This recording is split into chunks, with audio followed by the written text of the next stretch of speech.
shifting focus to the Indian economy, which is our first wide angle on this show.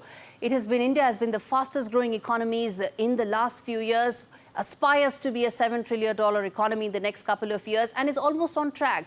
But the latest GDP data for the second quarter has been a shocker and also a reason to now recalibrate. Growth has slowed to the slowest in the last 4 years. The recalibration needs to take place to ensure that the challenges and the opportunities that may come up during Trump 2.0, India is in a position to grab them with both hands. Yes, there will be high tariffs, but there will also be greater decoupling from China. If India has its reform agenda in place, if it's able to address to some of the data points that the GDP numbers throw up, it will be in a better position. And how does it go about doing that? This report tells you.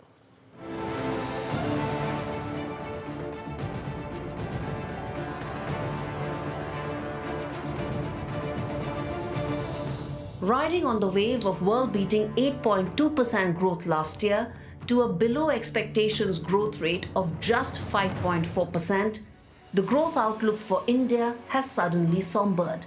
The manufacturing sector, a crucial engine for India's economy, is now sputtering, with construction and automobiles feeling the pinch. The manufacturing PMI fell to an 11-month low of 56.5 in November. Add to this the general election cycle that halted the government's capex. The GDP shocker has forced brokerages to cut their FY25 GDP growth projections for India. RBI's 7.2% growth outlook now looks difficult.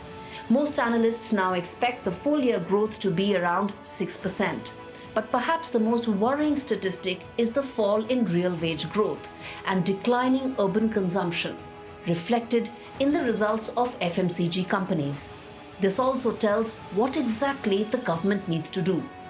Pump priming the economy cannot go on indefinitely, and with the intent to cut fiscal deficit, government capex cycle is unlikely to be the primary growth vehicle. Private sector investments need to pick up. Government needs to create a robust mechanism for boosting manufacturing. Textiles, which has seen the sharpest decline, can pick up due to the headwinds the Bangladeshi textile industry is currently facing. This will create jobs. Urban middle class has traditionally been one of the strongest supporters of the BJP and also a votary of big-ticket reforms. Present economic downturn has hit this segment hard.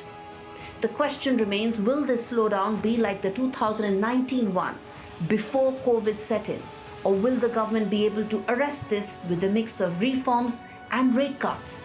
Time will tell, but the country's resilience and ingenuity have always been its greatest assets.